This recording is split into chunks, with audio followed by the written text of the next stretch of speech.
Bueno, pues un enorme placer estar de nueva cuenta con ustedes, como cada lunes, en Radar Geopolítico. Y ahora vamos a ver cuáles son las líneas rojas de las que habló el zar Vladimir Putin en su discurso del 21 de abril, en el que se esperaba, al menos esas fueron las insinuaciones que manifestaron el canciller Sergei Lavrov, el portavoz del Kremlin, Dmitry Peskov, y que al final de cuentas, pues no hubo desdolarización y no hubo salida de Rusia del SWIFT, que eso ya lo vimos en extenso la vez anterior. Bueno, ¿qué sucedió realmente? ¿Echó reversa Putin? Es una pregunta que hay que tener en el radar. Acuérdense que nosotros analizamos, no estamos aquí para echarle porras a nadie. Lo que nos interesa es la paz mundial ante todo. Y luego podemos decir que hubieron situaciones muy interesantes. Yo no diría que echó reversa Putin.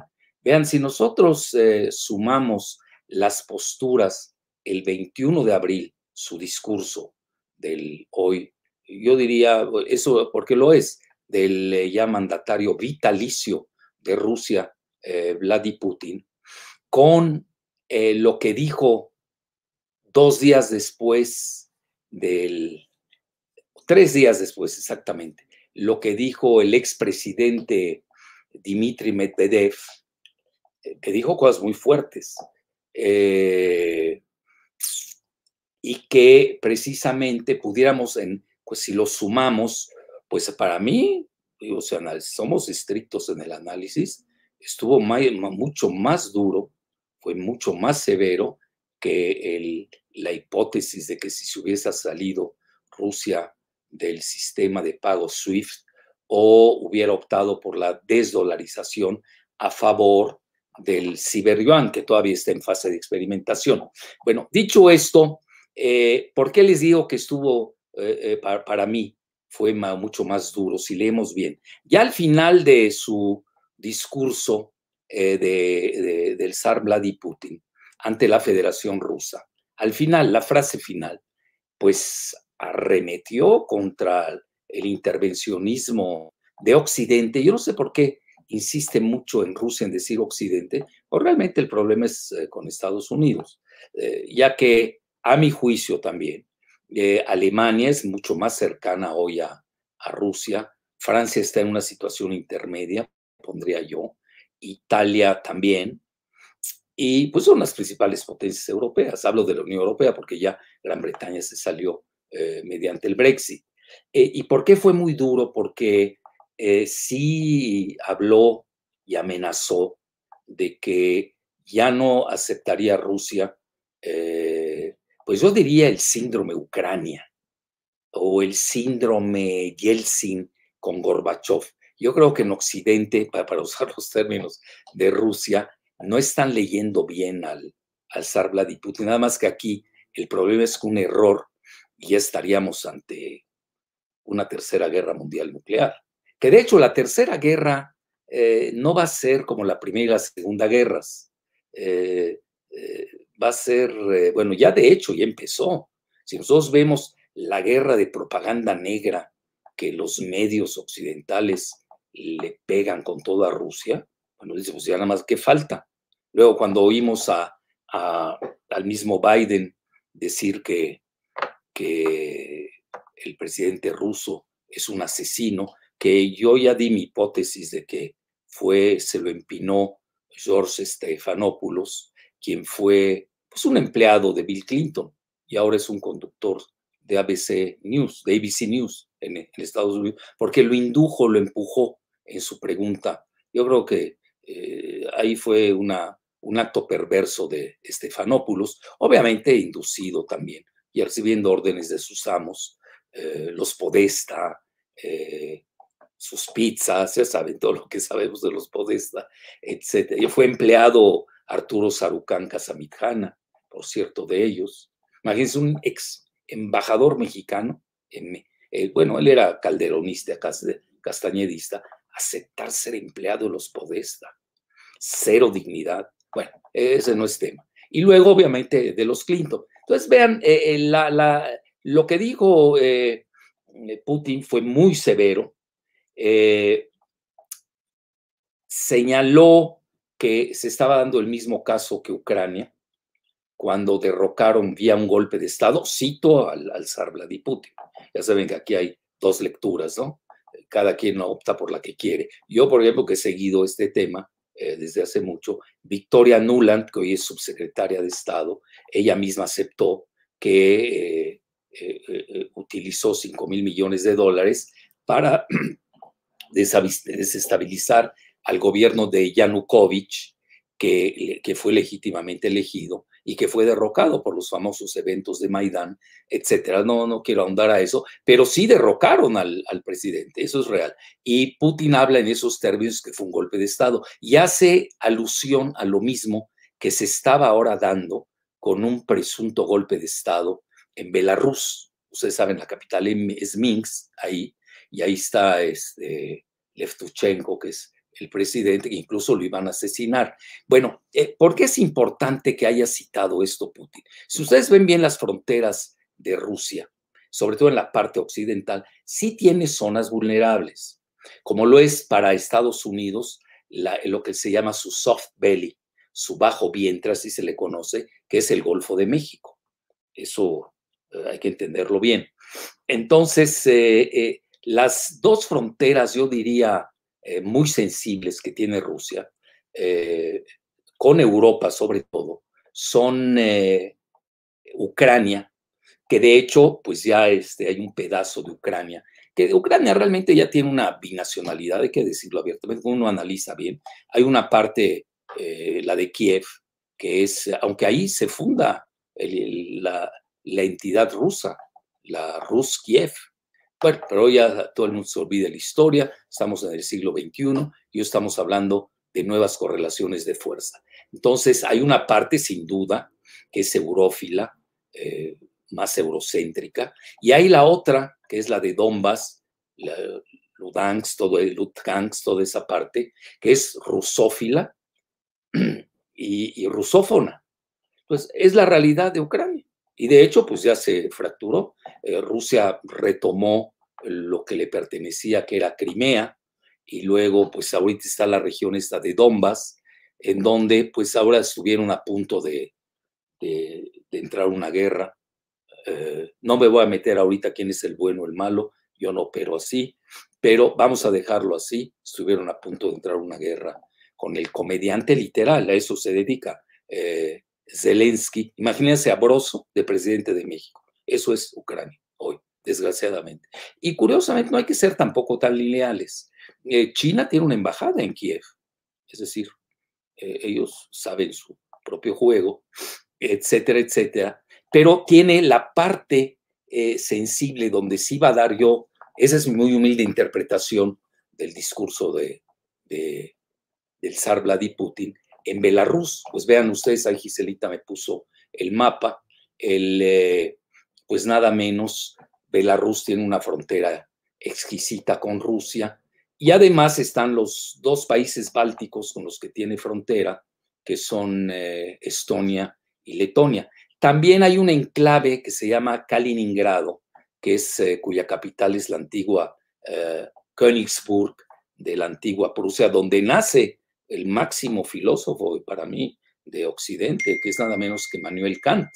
Y ahí está el enclave de Kaliningrado, que se encuentra entre Lituania y Polonia, para que vean que esa parte que yo diría, que yo siempre lo manejé como un eje, que va del mar Báltico hasta el mar Negro, para Rusia esa es una línea roja. Esa es mi muy humilde lectura, y no crean que por haber escuchado a Putin lo acabo de descubrir. Tengo un escrito y una tesis al respecto que gustó mucho, por cierto, lo digo con humildad de rigor.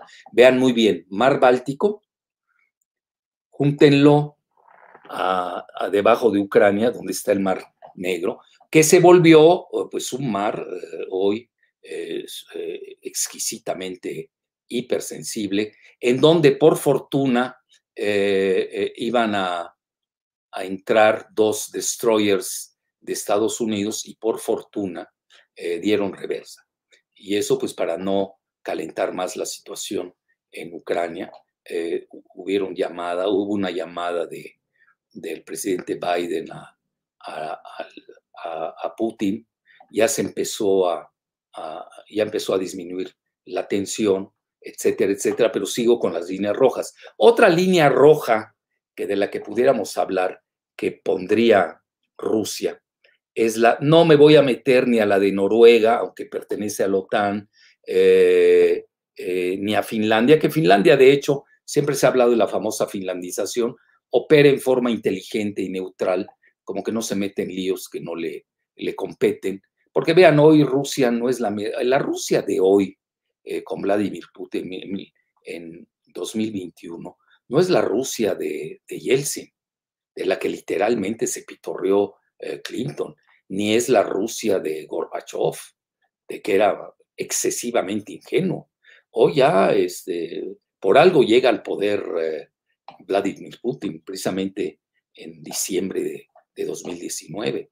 No es gratuito todo lo que ha sucedido, por eso también hay que tener lecturas, no, de 2009, perdón.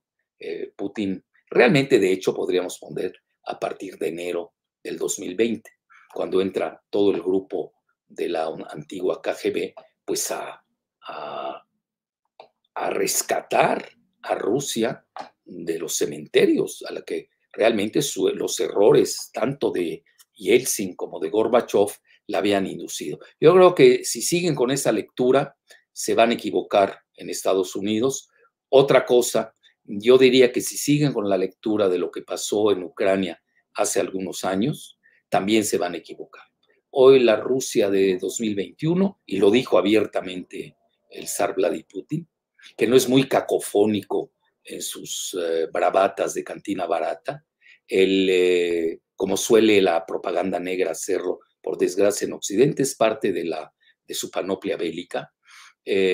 Abiertamente comentó que Rusia está ya a la vanguardia de las armas hipersónicas, que hay un libro clásico que yo cito a cada rato, que es de Andrei Martillanov, donde pues ya se sabe, los grandes estrategas lo saben, aquí nadie engaña a nadie a estas alturas del partido, y comenta que Rusia lleva un avance de 20 años por lo menos.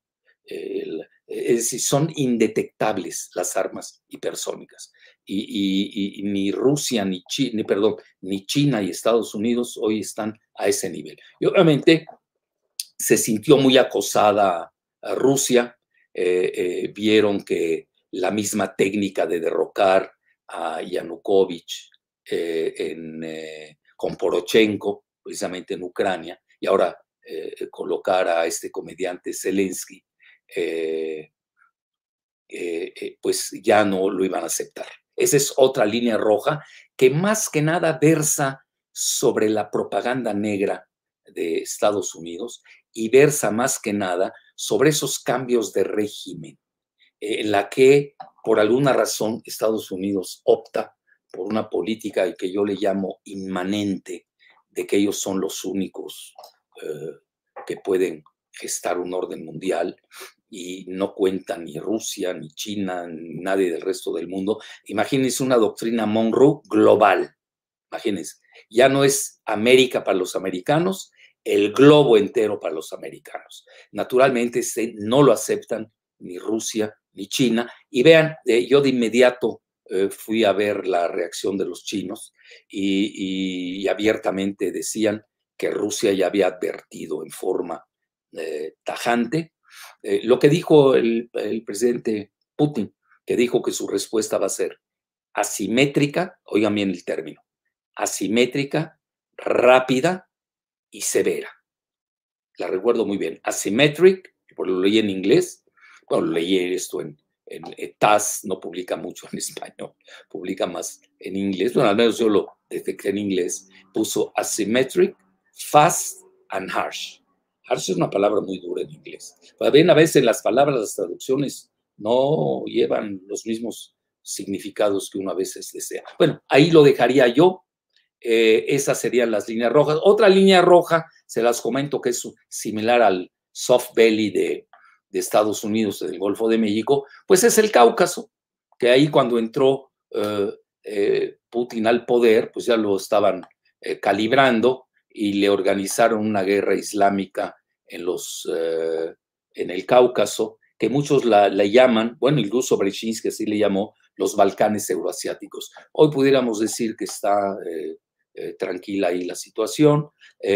Georgia cometió un grave error porque los rusos los estaban esperando, se atrevieron a invadir la parte rusa, lo que se llama Osetia del Norte, Osetia del Norte en Rusia, los estaban esperando y pues sufrieron una paliza en algunos días, y hoy Georgia pues tiene el 20% menos de su territorio, tanto en esta parte de Osetia del Sur. Acuérdense, Osetia del Norte está en Rusia y Osetia del Sur la tenía Georgia, y en otro pedazo más de Georgia que ahorita no viene al caso elucidar, ya habrá tiempo de verlo con detalle, pero sí perdieron 20% de su territorio. Es decir, también Rusia practica lo que se llama la guerra híbrida, no necesariamente invade todo, eso es muy old fashion, sino golpea en los puntos neurálgicos y sobre todo en las estructuras funcionales, y deja de lado pues todo aquello que consideran que no es gobernable. Bueno, ya dicho esto, ya vienen las razones por las que, a mi juicio, pues lo voy a decir en términos franceses, Putin diluyó su vino para el 21 de abril, si es que tenemos la lectura de que no se dio la desdolarización y la salida del sistema de pagos SWIFT. Pero ya les comenté que yo al revés, yo tengo una lectura todavía más dura que la que se esperaba debido al doble discurso, a las abiertas líneas rojas de Putin, como a lo que luego comentó el expresidente Dmitry Medvedev. Bueno, dicho esto, y ahí viene la parte de qué sucedió. 2 días antes, al 21 de abril, acuérdense que yo manejo mucho la cronogeopolítica. Y yo en eso soy, que puedo decir, hasta pionero. Lo digo con humildad y rigor. Lo que es mío y lo que no es mío también lo digo. Entonces, esa cronogeopolítica es fundamental para entender los eventos. 2 días antes del 21 de abril, se escenificó por iniciativa estadounidense una llamada telefónica entre los dos más altos personajes de seguridad nacional, tanto de Estados Unidos como de Rusia. Nada menos que por Jacob, que es israelí estadounidense, no estoy diciendo nada, así es su realidad, Jacob Jeremiah Sullivan, que hoy le ponen Jake, J-A-K-E, bueno, que le pongan como quieran, pero así se llama, que yo haga, Jacob Jeremiah Sullivan, que por fortuna habló con su homólogo ruso Nikolai Patrushev, que pertenece a un clan muy importante que de hecho pudiéramos decir gobierna en gran parte, es un clan muy compacto y cohesivo, Rusia, que es el clan de San Petersburgo, y ahí pertenece Patrushev, que también viene de la antigua KGB, y obviamente conoce perfecto y es íntimo del zar Vladimir Putin. Entonces, en esta situación, son personajes pocos conocidos, tanto Patrushev como Sullivan,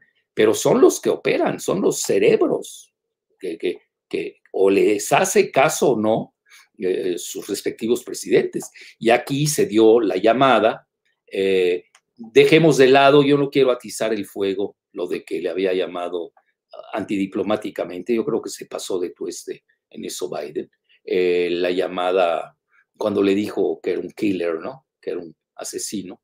Es decir, no se puede uno manejar con a esos niveles de superpotencias de esa forma. Estamos hablando que Estados Unidos y Rusia son las máximas superpotencias nucleares del planeta. Es decir, es una invitación a un holocausto nuclear. Por eso, yo que pertenezco a un grupo de prevención de la guerra nuclear desde 1985, soy muy cuidadoso con esas situaciones tan delicadas. Entonces, regresando a esto, se hablan por teléfono, algo sucedió a los 2 días del 21 de abril, pero ahí viene lo mejor. el 22 de abril, que esto lo boicoteó la prensa occidental, entre comillas occidental, whatever that means, yo a veces no entiendo. A Japón, que está en Oriente, lo ponen en Occidente. Pues era un concepto ideológico, pero no geográfico. Y participó el zar Vladimir Putin a la conferencia de casi 40 mandatarios del cambio climático, que fue hay que reconocerlo, fue un acto muy loable de parte de Putin, que si, imagínense, si se manejara con las vísceras, pues tan simple, sencillo, y dice, pues no participo. Yo creo que se manejó muy bien Putin, hay que reconocérselo, tiene self-control, tiene autocontrol, participó en el cambio climático, que él está a favor, sin duda alguna de ello, y al día siguiente participó también el mandarín Xi Jinping. Es decir, las tres grandes máximas potencias del planeta, no lo digo en orden, Estados Unidos, Rusia y China, depende del rubro que uno maneje, en una está adelante Estados Unidos, en otras China, en otras Rusia. Sería un grave error ahorita entrar a ese tipo de competencia. No son Juegos Olímpicos, ni estamos hablando de lucha libre ni de box. Entonces, a mi juicio fue notable esa situación. No le dieron pues yo diría la publicidad que se merecía este evento. Y ahí se calmaron mucho las cosas, a grado tal que ya hasta la situación de Ucrania ya están regresando a operar con la única manera hoy por día que merece negociarse, que es que están ahí en ese grupo, están Rusia, Alemania, Francia, Belarus por una sencilla razón, porque ahí se da el acuerdo Minsk II. Minsk es la capital de Belarus. Bueno, ya dicho esto, pues ya les abordé realmente, ya viene la parte interesante, todavía más interesante, ustedes se dan cuenta, vamos increciendo, pero aquellos que estamos en la crono geopolítica y seguimos realmente los eventos concatenados, pues realmente lo gozamos, porque sí va viendo uno hilaciones, articulaciones, y hay congruencia en las políticas, se nota. Entonces, después de la participación del zar Vladimir Putin en el cambio climático al que convocó Joe Biden, esto hay que decirlo, pues abiertamente comentó el expresidente de Rusia, Dmitry Medvedev, que hay que decir lo siguiente, también él pertenece al grupo de San Petersburgo y es considerado el más occidental, que ya San Petersburgo, la que lo conocemos, que es una maravillosa ciudad, es lo más occidental que puede tener Rusia. Ustedes, Pedro el Grande, para crear, yo lo digo en memoria, pues la conozco re bien y me fascina cada vez que voy a San Petersburgo, ir al Teatro Mariinsky, ir al Hermitage. No, bueno, olvídense. Y nos hablan que son terroristas. Se parecen más a los europeos que lo digo con respeto, que los japoneses o los colombianos o no sé quién se parece a Estados Unidos, etcétera. Entonces, lo dije respetuosamente. Es decir, esas rupturas que a veces quieren hacer son falsas, son bordadas en el vacío. Y ahí viene la parte interesante, que San Petersburgo, se los comento, pues fue diseñada, si no me equivoco, bajo el modelo de Ámsterdam, que es también una maravillosa ciudad. Luego el ballet ruso pues se basó en el ballet de Versalles del rey Luis XIV. Yo soy un gran aficionado al ballet clásico y también al contemporáneo, pero me gusta más el clásico. Y más si es ruso, por supuesto. Y más si es el Teatro Mariinsky, que es mucho mejor que el Teatro Bolshoi, con todo mi respeto a los moscovitas, no se ven a molestar. Bueno, dicho esto, él comenta Medvedev. Vean, yo hago estas aportaciones para que no estemos tan exageradamente académicos, ¿sabes? Hay que ponerle salsa y pimienta cultural. Y Medvedev comentó de que la situación entre Rusia y Estados Unidos están a los niveles de la crisis de los misiles de 1962. Eso es muy grave porque eso les está diciendo que ya Rusia no va a aceptar la injerencia de Estados Unidos con su discurso de derechos humanos, libertad, democracia, etc. Todo lo que ya sabemos, que es un arma muy fuerte que ha usado Estados Unidos. Y que muchos comentan que esa parte, cuando entró Brezhnev a la OSCE, a OSCE, ahí pues se suicidó, porque realmente lo vapulearon con esos términos, ¿no? Que obviamente no los maneja el sistema comunista. Entonces, dicho esto, fue fuerte esa declaración, hay que sumarla, la que hizo Vladimir Putin con la de Dmitry Medvedev, y sí, la situación está tensa, pero por fortuna, ya para casi irnos a preguntas y respuestas, les doy dos buenas noticias. La primera es que después de esta situación que va, yo diría, del 19 de abril, con la llamada de Jacob Jeremiah Sullivan y Nikolai Patrushev, luego el discurso de Putin, donde mostró su musculatura hipersónica, y luego la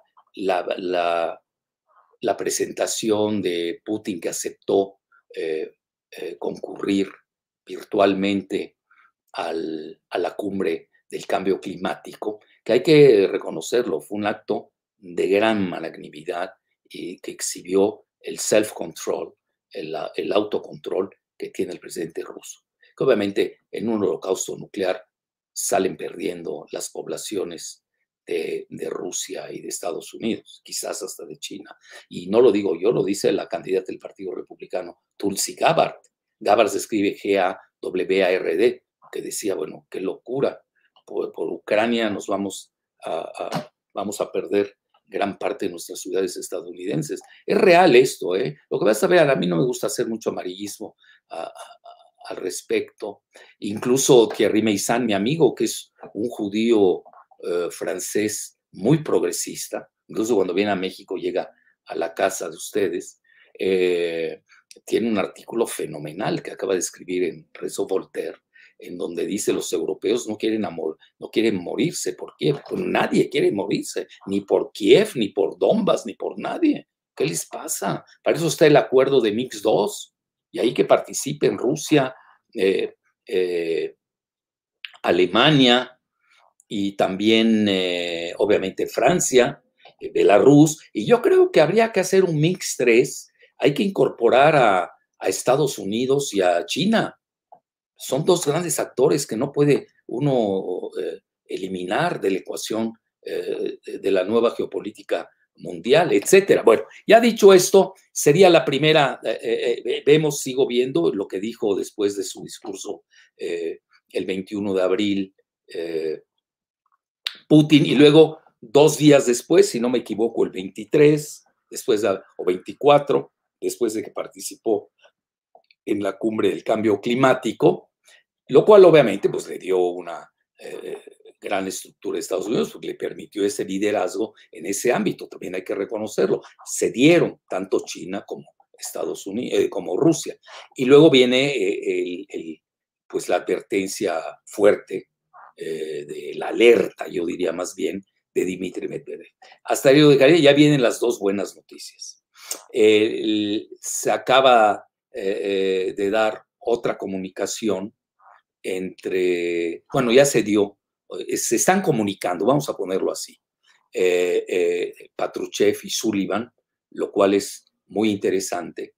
Y también nada menos que Yuri Ushakov, que es el asesor político del presidente Putin, comentó que ya habían señales de parte de Estados Unidos para una reunión entre Biden y Putin, y que esta sería en junio. Yo creo que es fundamental esa reunión. Así, de ese tamaño. Esas son las dos grandes noticias. Ahora viene la cuestión, vean, a veces yo creo que Biden lo empujó el sector hiperbélico de los Clinton con Obama. Acuérdense que Obama le toca también la parte de de Ucrania, no hay que olvidar, muy ligado a Victoria Nuland, que operó precisamente el derrocamiento de Yanukovych. Y Victoria Nuland es nada menos que la esposa de Robert Kagan, se escribe Kagan, quien a su vez es hermano de Frederick Kagan. Vean, estamos hablando lo más halconesco que se pueden imaginar ustedes en Estados Unidos. Aunque Robert Kagan, le acabo de leer un interesante artículo, de los personajes hay que seguirlos, muy interesante artículo donde casi decía con Rusia no se puede, desde Napoleón. Pregúntenle a Napoleón cómo le fue en Rusia, pregúntenle a Hitler cómo le fue en Rusia, y casi diría, en esta ocasión, en el marco de lo que estaba sucediendo en Ucrania, cuando ya Putin dijo, esta es mi línea roja, dijo, cuidado que con Rusia ya no es la misma URSS incluso. La URSS nunca llegó a estas prodigiosas armas hipersónicas que hoy tiene la Rusia del 2021. Y yo creo que sí se dieron cuenta que no estaba jugando Putin. El hecho de que hayan echado reversa los dos destroyers, que ya se había sido notificada Turquía, quien es que maneja el estrecho de Dardanelos y el Bósforo, región que yo conozco perfectamente, por los tratados de Montreux, así se conoce, Montreux, ya habían avisado que iban a entrar. Entonces, ahí de plano, los rusos dijeron a su cuenta y riesgo. Aquí no vamos a jugar. Incluso ahorita hay partes del Mar Negro que ha literalmente cercado Rusia, porque pues no estamos jugando. Pues, ya lo dijo Dmitry Medvedev. Estamos en una situación, recuerden ustedes qué pasó en 1962 en Cuba, que por cierto, un día se las debo, al comandante Fidel Castro, cuando me invitó a cenar, le hice la pregunta, creo que a las 4 de la mañana. Era un personaje que no dormía. Yo sí, yo a la 1 de la mañana ya me estoy durmiendo. Entonces, imagínense, pero sí me atreví a hacerle esa pregunta, creo que entre las 3 y las 4, y él la vivió. Se las debo, ¿eh? Yo un día sí les voy a comentar esa situación, porque tiene que ver qué pasó en 1962, la crisis de los misiles. Es el momento donde más cerca han estado Moscú y Washington de una conflagración nuclear. Es decir, no es poca cosa lo que dijo Dmitry Medvedev. Entonces, vean, concluyo con algo que incluso lo digo con el debido rigor, y yo creo que a eso se va a referir nada menos que Biden. Alguien lo está empujando quizás a practicar, a palparle el pulso a Rusia. Yo creo que ya se dio cuenta. Existe una guía que fue publicada por la Casa Blanca con la firma de Biden, que se llama la Guía Interina de Seguridad Nacional. A eso también le dedicamos todo un tema, vale la pena, para que el gran público entienda qué es eso del equilibrio, la estabilidad estratégica, es todo un concepto seminal. Ahora, en una entrevista que le acaba de hacer un periódico neoliberal de Moscú que se llama Kommersant, muchos no están enterados que en Rusia no hay comunismo, sobre todo este grupo de Freina y Kamamoto, no sé. Bueno, en México es una fauna que para qué les sabe, pues no están enterados ni qué pasa en México, menos en otros lugares del mundo. Y pues ya hace mucho que no existe el comunismo. Yo de repente oigo cada cosa. Esos no saben ni qué quiere decir comunismo, ni la palabra. Entonces, en un periódico neoliberal, Kommersant, así se llama, le dio una entrevista extensa a Patrushev.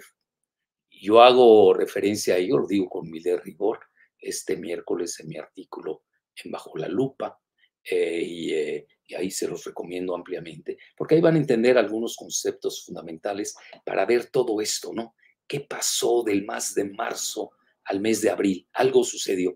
Y ahí Patrushev da a entender muchas cosas, y de nueva cuenta dice, la primera prioridad es la estabilidad estratégica. Ahorita les digo en una frase qué es. Y luego festejó igual que lo hizo Biden, por fortuna. Vean, si hay puntos, sobre todo en la cúpula, yo diría en el summit, la punta de la cumbre del poder, sí hay puntos de contacto y afortunadamente van en ese sentido. Uno que es la estabilidad estratégica y la reducción de armas nucleares. Entonces, dicho esto, Biden en su guía interina para la seguridad nacional plantea esa situación, muy lúcidamente, a mí me gustó muchísimo, en donde maneja que va a manejar la diplomacia, tanto con Rusia como con China, porque no hay margen para otra situación. Vean, y lo dice, hoy estamos en un punto de inflexión en el que gracias Cicelite César, se los recomiendo ampliamente, no hay margen de maniobra a otra situación. Hoy estamos ante el advenimiento de la inteligencia artificial, de la computación cuántica, del 5G, que van a trastocar radicalmente la correlación de fuerzas en el mundo. Bueno, yo ahí lo dejo y les digo qué quiere decir estabilidad estratégica. Celite incluso tiene ahí un triángulo, al rato seguramente lo va a sacar, es muy inteligente y veloz. En qué radica. Vean, yo diría que no es una estabilidad que se da entre las tres grandes superpotencias, que Rusia, Estados Unidos y China, en donde es un término más que nada en la jerigonza o en el argot nuclear, en el que no existe ningún incentivo para propinar el primer golpe, first strike, así le conoce nuclear, ya que la réplica o la represalia del golpeado va a ser peor. Ahí está, es el famoso triángulo, véanlo. Tómenle un screenshot rápido o hagan lo que sea, ahí lo ven y ahí van a entender perfectamente qué es el triángulo estratégico, es el famoso equilibrio estratégico. Por fortuna, y ahí sí puedo decir que sí me gustó mucho, sobre todo los que seguimos esos temas a esos niveles, que lo haya dicho tanto Biden como el asesor de seguridad nacional de Vladimir Putin, que es Nikolai Patrushev. Así que, pese a estos nubarrones que tuvimos en el mes de marzo, en el mes de abril, con el asunto de Ucrania, les pudiera decir que al menos en esta parte ya diluyeron su vino los actores. Queda todavía la parte de China, todo lo que es Taiwán, el mar del sur de China, etcétera, que eso obviamente amerita otro tema. Bueno, yo lo dejo hasta aquí. Espero que hayan tomado su screenshot sobre este triángulo estratégico, lo van a entender muy bien. Y ahora pasemos a las preguntas y respuestas. Espero haber quedado lo suficientemente claro. A veces son temas complejos, no se puede entrar un minuto para las 12. Yo llevo, ¿qué les gusta? Manejando la cuestión nuclear. Bueno, yo soy uno de los cofundadores de la Federación Internacional de Médicos para la Prevención de la Guerra Nuclear, que obtuvo el Premio Nobel de la Paz en 1985. Fui miembro del Consejo de Gobierno, etcétera, aunque muchos digan que no existe, que yo no soy doctor, me divierte, ¿no? Que digan, digo, yo entiendo los complejos de inferioridad, ¿no? Y sobre todo yo diría la irrelevancia de toda una vida de gente tan frustrada, ¿sabes? No pasa nada. Entonces, dejémoslo así, son temas que yo manejo desde 1900, yo les diría 1980, así que, pues estamos hablando 20 más 20, casi medio siglo. Entonces, por eso les digo que son complejos, pero ahí se irán metiendo poco a poco nosotros aquí, ahí nos iremos dando la mano en esos temas. Bueno, adelante con las preguntas y respuestas. Sí, la primera pregunta. Oigan, perdón, Giselita, perdón. Espero que las preguntas y respuestas tengan que ver con la litis, como dicen los abogados. No vayan a salir ahorita aquí a saber quién va a ganar el 6 de junio en Perú y en México, por favor. Quedémonos, por favor, en el tema. Disculpa, Gise. Adelante. Sí, la primera. Otra línea roja no sería la financiación de Estados Unidos a los terroristas chechenos. Bueno, eso es parte, naturalmente, porque la línea roja está en el Cáucaso, los chechenos, pues ya no es uno de los chechenos, ya, yo diría está literalmente resuelta esa situación, aunque los financien ya están. Ahora, hay otra, yo diría una línea roja, son los tártaros, hay que seguir a los tártaros, es la mayoría de los musulmanes en Rusia. Rusia tiene un 20% de población rusa. Yo siempre manejé esa hipótesis desde la URSS. El grave problema, si ustedes se dan cuenta, que además yo ahí empecé a estudiar realmente a fondo demografía, se los digo abiertamente. Y luego con Emmanuel Tot, que es un gran pensador francés, donde él entiende la geodemografía. Perfecto. Emmanuel Tot se escribe T-O-D-D. Pero más que nada, y no solamente es Tatarstan, que está en Rusia, sino también está la parte Crimea, que eso tiene una población muy importante de tártaros. De ahí viene la famosa carne tártara, que nosotros los libaneses de origen la comemos como el kebbe crudo, de ahí viene. Nada más que aquí entre nos es otro estilo, es más sofisticado todavía, no se vayan a molestar mis paisanos, es más sofisticada la carne tártara que la nuestra del kebbe, etcétera. Bueno, dicho es, vean cómo tiene que ver hasta la comida, hay que ver hasta la gastronomía, entra en todo en esto. Son situaciones muy interesantes que demuestran muchas cosas. Entonces, Joe Biden, lo recuerdo perfecto cuando era vicepresidente, yo creo que adoptó lo que se conoce como la línea política de George Kennan en lo que se refiere a la ex-URSS. Que ustedes saben, Kennan decía, hay que contener a la URSS. En lugar de irse a una guerra. Ustedes se dan cuenta, nunca fueron una guerra directa Estados Unidos y la URSS. La URSS implosiona. E incluso hay una autora que pertenece a la Academia la Academia famosa de Literatura de Francia, que pertenece Hélène Carrère d'Ancos. D'Ancos es una aristócrata francesa, D apóstrofe, es E-N-C-A-U-S-E, Hélène Carrère d'Ancos. Y ella tenía toda la tesis de cómo en 50 años la población musulmana, que es juvenil y polígama,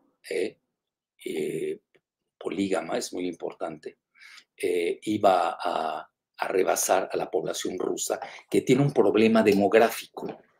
Es decir, hoy estaba revisando yo las cifras precisamente, y no crean que Estados Unidos está mejor, ni está, vean, Rusia está hoy a nivel demográfico como Alemania, me fui de espaldas, o Portugal o España. Realmente me fui hoy de espaldas que revisé los datos en el World Factbook de la CIA. Y Rusia está en 0.2% negativo. Todavía no llega al equilibrio, aunque Putin, leí el otro día una declaración que ya habían llegado al equilibrio. Sí, porque antes estaba peor, eso hay que reconocerlo. Y eso lo conoce muy bien Biden, que el talón de Aquiles de Rusia es la situación demográfica. Aunque tiene si no me equivoco, 150, 60 millones de habitantes, casi la mitad de Estados Unidos. Sí, pero para un territorio de más de 18 millones de kilómetros cuadrados, es decir, lo que se llama la proporción habitante o la densidad, ¿no?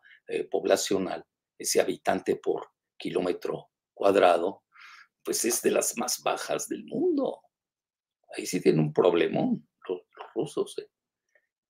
No sé por qué no jalan a latinoamericanos, somos muy buenos para la fertilidad, pregúntale a Estados Unidos. Hoy quienes mantienen la fertilidad de Estados Unidos somos los mexicanos, la fuerza biológica azteca, pues para poblar esas regiones, ya que en Latinoamérica vean cómo estamos en la devastación total, por desgracia. Entonces, sí, yo diría que en forma indirecta, una línea roja, aunque ya no lo es tanto porque ya se estabilizó, ya lo controló Rusia, es la región tanto de Dagestán, que pertenece a Rusia, como la de Chechenia. Yo me dediqué mucho a ese tema en su momento. Estamos hablando en el 2000, estaba que ardía esa situación, hace 21 años.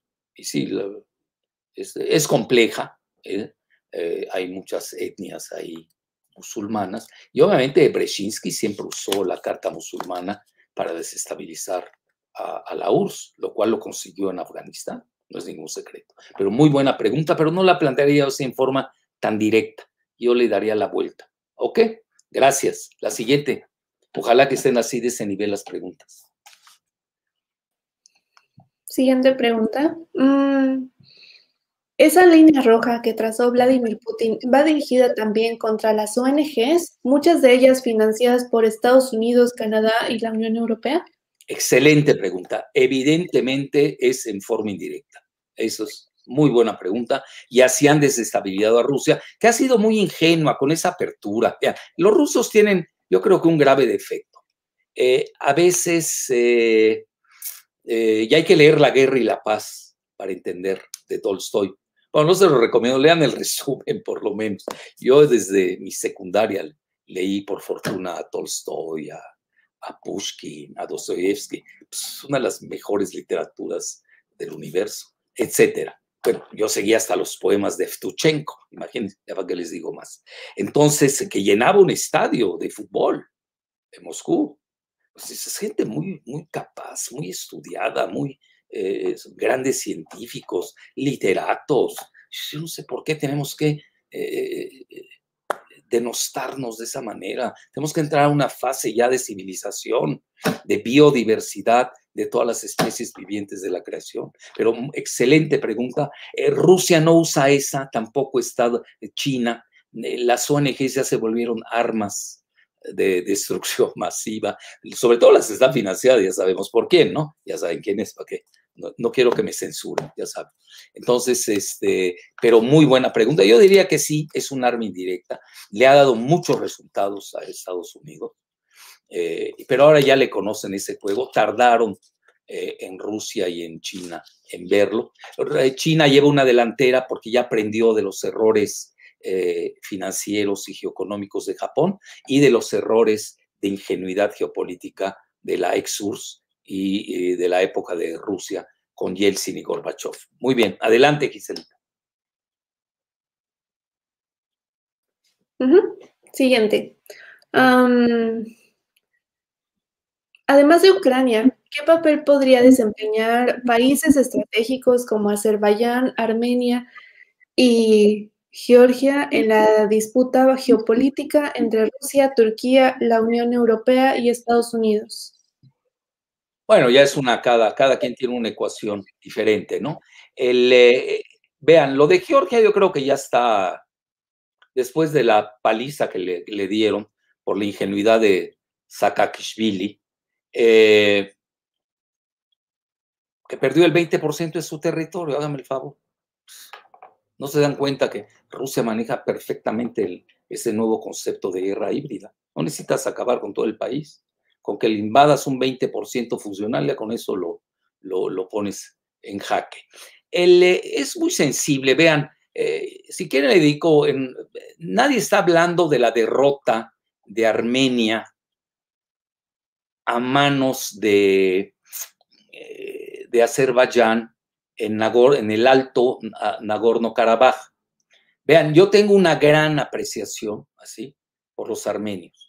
Cuando yo estudié mi secundaria y mi prepa en la escuela lasallista de Beirut, Le Frère des Écoles Chrétiennes de Beirut, en mi salón de clase, o en el salón, porque no era mi salón, obviamente, habían 3 judíos y 5 armenios. Es decir, nosotros convivimos. Hay un barrio donde mi familia tiene sus propiedades, es en un barrio armenio de la periferia de Beirut, se llama Borsamou, y nos llevamos de maravilla con los armenios. Además, como son cristianos, aunque tienen varias denominaciones, pues con mayor razón. Vean, yo no me meto en esos problemas me duele mucho lo que le sucedió a los armenios ahora en Alto Karabaj, Nagorno-Karabaj, con mayor precisión.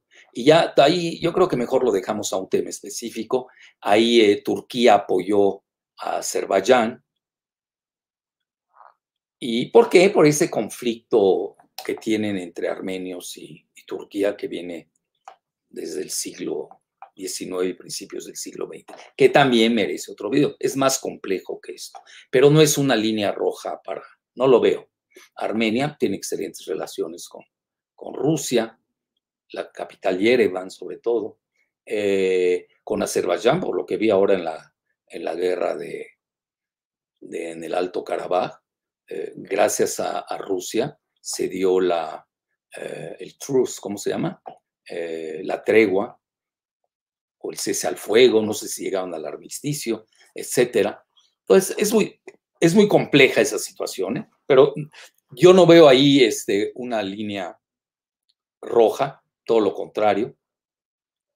Con Turquía tampoco, aunque ya ven, se acuerdan cuando asesinaron en Ankara al embajador ruso, la situación llegó a un nivel muy candente.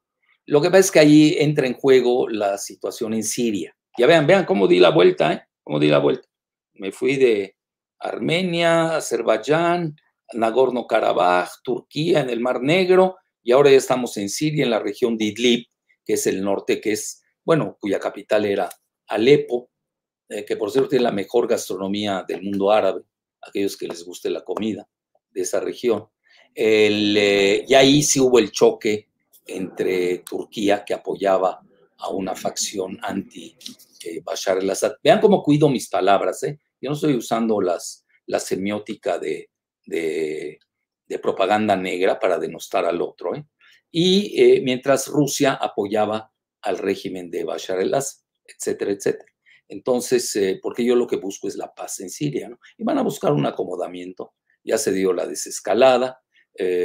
Rusia tiene una presencia importante en Siria, sobre todo en la costa, toda la región de la Taquille, etcétera, etcétera. Acuérdense que yo voy una vez al año, iba, ¿no? Antes de la pandemia, a esa región, la conozco desde mi infancia, entonces la conozco demasiado bien. Y conozco a los actores. Por una cosa es conocer, pero no me quiero meter en ese tema.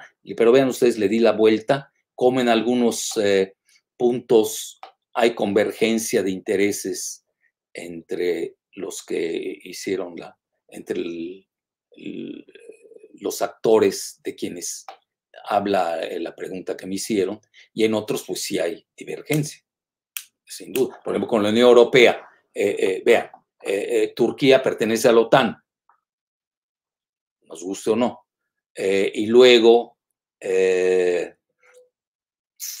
no la quieren aceptar en la Unión Europea. ¿Por qué? Porque Turquía tiene casi el mismo número de habitantes que Alemania. Le cambiaría radicalmente su configuración etnodemográfico y teológica, además. Vean, yo veo muy bien con Turquía, así que no estoy aquí para hablar bien o mal de nadie. Dígame el tema, yo soy es igual cuando me preguntan, ¿tú eres de izquierda o derecha? ¿Saben qué les contesto? Como ya no sirve esa terminología del siglo XVIII y XVII, por favor.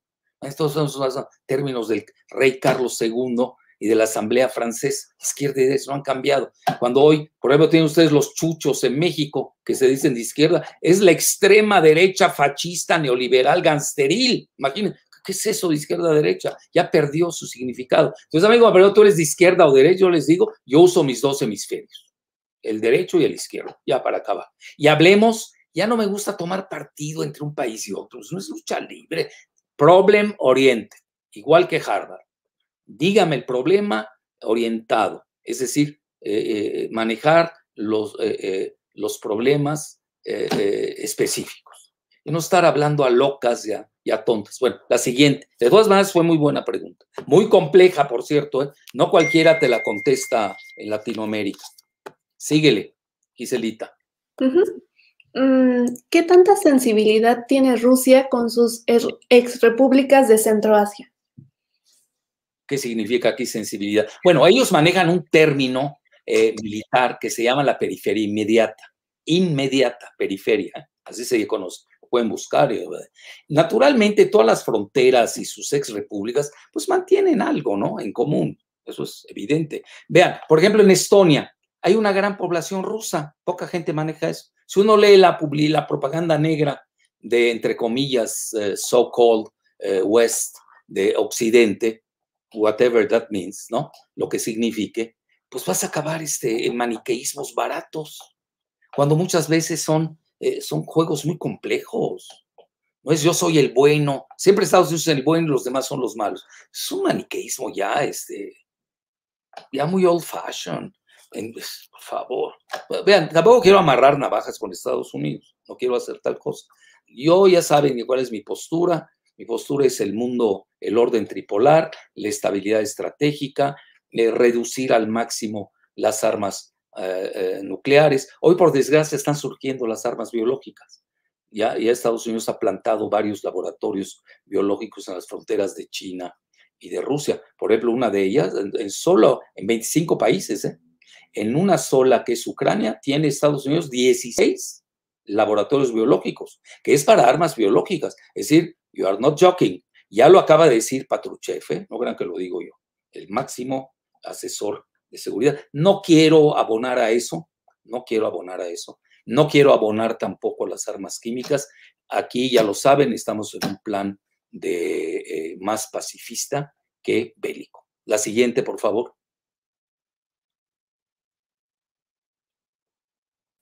¿O ya no tienes, Ciselita? ¿Hay muchas? ¿No? Sí, todavía hay algunas. Ah, bueno. Otra, ¿qué va a pasar con Donbass? Una muy similar. ¿Putin ya dejó a la resistencia prorrusa en Donbass? Bueno, ya, se quedó así. No hay manera de que Rusia la abandone. Ese es el pago, es la guerra híbrida. Grave error, si usted lo ve en retrospectiva, fue un grave error de Poroshenko y obviamente de la OTAN y más que nadie de Victoria Nuland, que ella es la que operó todo eso con su marido Robert Kagan y su cuñado Frederick Kagan.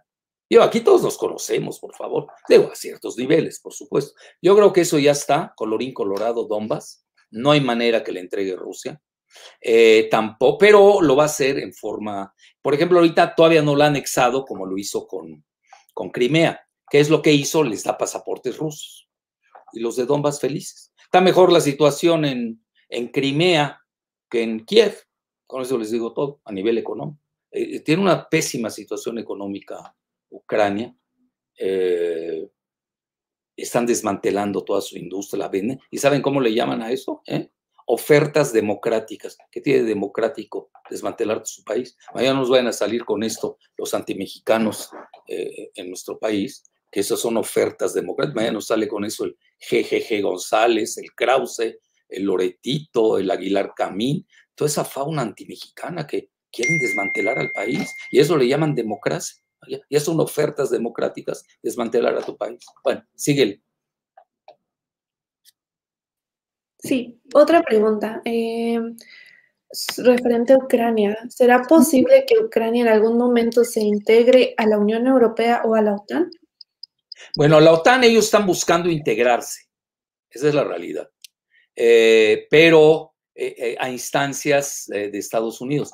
Quienes son más sensibles conocen cómo va la situación y está Minsk II todavía. Bueno, primero entierren a Minsk II, o sea, hay un acuerdo, respétenlo y luego vemos, ¿no? Francia y Alemania. Francia y Alemania, yo creo que ahí hay veto, no creo que se dé. Ahora Ucrania, ¿cuál es? Vean, la realidad de Ucrania es esa, ya se las dije desde el inicio, ¿no? Pues ya se volvió un país bifónico y biétnico. Tiene la parte que es real, la parte de Kiev no quiere saber nada de Rusia. Ellos quieren ser europeos, bueno, a ver que los acepten. ¿A qué costo, no? Y luego la parte rusófila, que es Donbass, Lugansk, toda esa parte, y ya no se diga Crimea. Que Crimea es más estratégica, porque ahí está el puerto, véanlo, Sebastopol, es una base muy importante rusa, ahí está, véanlo, y de ahí tiene su salida al mar Mediterráneo. Eso es lo que hay que ver. La salida al mar Mediterráneo, literalmente. Entonces, que siempre soñó Rusia desde los zares de salir a los mares calientes. Bueno, la siguiente. Muy buenas preguntas, los felicito. Ya me apantallaron. Síguele. Bueno, hay una muy recurrente sobre el Nord Stream.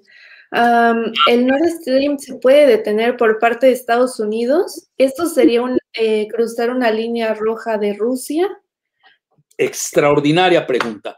Aunque no se dice abiertamente, si lo escudriñamos estrictamente, yo creo que ya es una línea roja, porque Estados Unidos está presionando muchísimo a Alemania. Ya está construido el 98%. Incluso está Gazprom. Hay un sector alemán que lo maneja el ex canciller Gerhard Schröder. Ya está muy avanzada. Los alemanes, en su gran mayoría, Giselita, tú que vives en Alemania lo sabes, no son antirrusos. Para nada, ¿eh? Hoy yo veo más cerca a Alemania de Rusia de lo que uno se imagina. Lo dice Robert Kagan, por cierto, en su creo que lo escribió en Foreign Policy, no me hagan caso, pero lo escribió, lo pueden googlear. O ya cualquiera puede googlear, pero hay que saber buscar y saber articular las teorías, ¿no? Si no, uno se ahoga en el océano de desinformación, que hay más desinformación que información en el mundo. Entonces, creo que sí, ese es un mensaje. Ucrania también es otra línea roja, pero me gustó mucho, fíjate que implícitamente lo da a entender Patrushev. Sí es una línea roja, porque acuérdense, ¿por qué se hace el Nord Stream 2? Porque Ucrania lo primero que hizo fue detener, se suicidó. Si ustedes ven en retrospectiva todos los errores que ha cometido Ucrania, dice, bueno, a mí realmente me cae muy bien el pueblo ucraniano, no tengo algo personal, todo lo contrario, pero también los países cometen errores, se suicidan. Entonces, ¿qué hizo Ucrania? Había un gasoducto que pasaba por Ucrania e iba a Alemania y cobraba sus dividendos. ¿Qué hizo? Lo primero que hicieron fue cerrarla, ¿no? O Rusia también le replicó, algo pasó ahí, sería cuestión de revisar qué sucedió, y optó Rusia por, vean, enviar su gas desde la bahía de Narva, pasa por el mar Báltico y llega hasta, ¿qué dice ahí? Greifswald, que es en Greifswald, en Alemania. Y además el gas es mucho más barato y quieren obligar a Alemania a que compre el gas del fracking de Estados Unidos. Pues no que Biden está contra el fracking. Ahí luego me la platican. Entonces ya entramos, hay una serie de incongruencias, pero realmente el que me haya hecho la pregunta lo felicito y creo que hasta te voy a dar crédito como copyright. Yo creo que sí pondría, sin duda alguna, al Nord Stream 2 como línea roja de Rusia. Muy bien. Ya, para que vean cómo sirve la interacción, de preguntas y respuestas. Hay cosas que uno no ve, pues uno no puede ver todo. Adelante. ¿Y ya cuántas nos quedan? Porque ya llevamos casi la hora, Giselita. Pueden resumirse en 2 más. Bueno, 2 más y ya, nos vamos. Bueno, también mencionan mucho a Navalny. Una pregunta. Menciona, EU reclama a Rusia por la seguridad de Navalny. ¿Por qué no actúa de la misma manera acerca de Assange? Y otra, ¿qué hará Occidente cuando el opositor Navalny ya no sea relevante? Muy buena pregunta, pero esa respuesta es para un video. Es tan buena que merece un video. El tema Navalny, bueno, igual que el tema Assange. Cuidado, cuidado. Muy bien. La siguiente y la última, por favor. Es que hay temas que no puede uno contestar a rajatabla. Merecen detenimiento. Síguele ya, Gisela, la última, por favor. Ok. ¿Qué cambio habrá con las líneas rojas con el nuevo misil que puede alcanzar hasta 18,000 kilómetros y las nuevas armas supersónicas? Bueno, ya lo sabe Estados Unidos. Las líneas rojas no existen sin ese calibre, sin ese tipo de armas hipersónicas. No sé si me estoy explicando. Es decir, Rusia puede decir, esta es mi línea roja. Es como un juego de canicas, ¿no? Pues no te las respetan. Pero ya cuando dices, cuidado, cuidado, entonces ya, y Estados Unidos lo entiende perfectamente. Lean, les recomiendo la guía interina de seguridad nacional que publicó en marzo la Casa Blanca con la firma de Biden. Léanlo bien, ahí viene realmente, ahí está, yo lo resumí, ahí lo tienen. Sí va a optar, ya entendió Biden, o se van por la vía diplomática, o pues ya, se acaba el planeta. Y no creo que Biden lo quiera a sus 78 años de edad. Nadie lo quiere. Entonces, saben que ya ninguna de las 3 potencias hoy puede imponer su hegemonía a las otras dos. Así de fácil. Ese es el nuevo orden. Por eso él habla, hay que leerlo detenidamente, de un punto de inflexión. El planeta cambió. Hoy incluso los muros no sirven para nada. Hoy estamos en la época de la ciberseguridad. Eso es lo que hoy está pesando. Son batallas ya en el espacio. Vean la hazaña de Estados Unidos. Y yo se la festejé para que vean que no soy maniqueo. Festejé lo que hizo Ingenuity, este helicóptero que fue manejado por ese dron, no, por ese robot, ¿no? Más que nada, que aterrizó, no sé si se diga así. Bueno, sí, yo creo que sí. Bueno, que sí, aterrizó, pues, llegó a tierra en el planeta Marte. Están haciendo cosas maravillosas. Ya hoy Rusia y China están colaborando en el espacio, sobre todo en la parte de la Luna. China es el único país que ha llegado a la parte oscura de la Luna. Luego, ya por desgracia, esa no es buena noticia, en este grupo interespacial que estaba manejando Rusia en colaboración con Estados Unidos, pues ya fue el último viaje que va a hacer Tesla en el interespacial, ¿no? Se llama así, la estación interespacial, etcétera. Ya no va a haber colaboración entre Estados Unidos y Rusia, lo cual no es nada encomiable, no crean. Pero por lo menos yo sacaría una noticia muy buena de todo, porque hay que ir a concreciones, ¿no? No a elucubraciones. El pasado, si no me equivoco, 3 de febrero, tanto Biden y Putin hayan acordado el New START.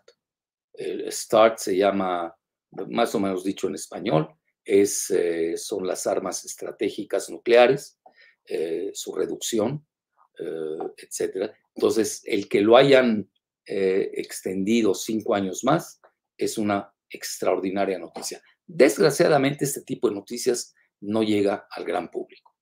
Hoy, bueno, en México, nada más vean el nivel hoy de basura en la que están las elecciones. Todo lo que se dice. Da vergüenza. Es decir, no se dan cuenta que están en una fase cavernícola, toda esta gente del INE. No.